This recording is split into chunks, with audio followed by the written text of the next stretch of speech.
Bersih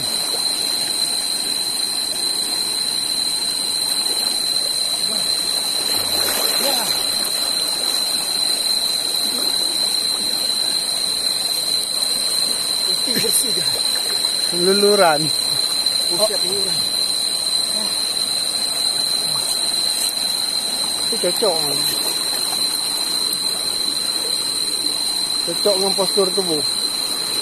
Dia melaku draw.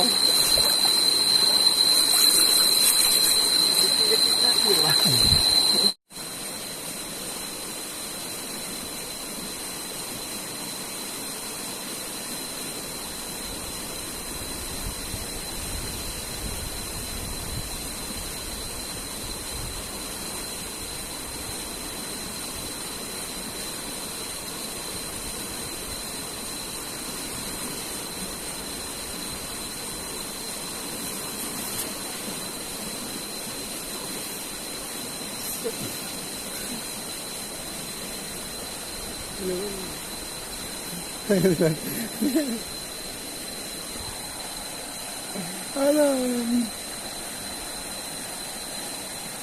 Hai temu ayat di belakang ke? Hai temu ayat di belakang ke? Betul.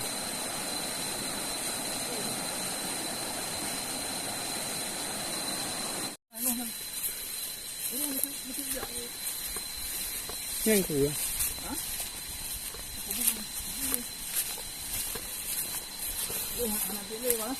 Ya. Baik le.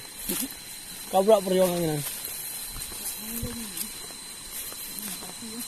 Oh. Ini nyentik orang tiga kena rekan. Ibu yang orang ni. Jentik. Titik lah tiga. Kena yang ini dah. Baik lambung macam ni. Setel.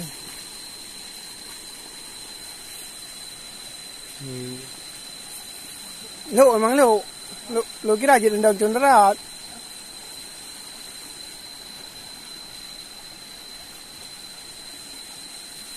Nah, kaji enak. Ganti supir guys.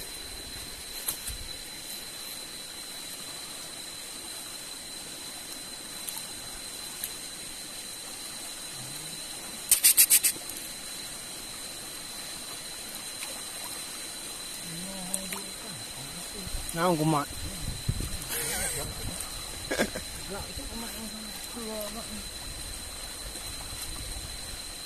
Nah, enggak gerak dia kumat. Yang gerak kayak ya.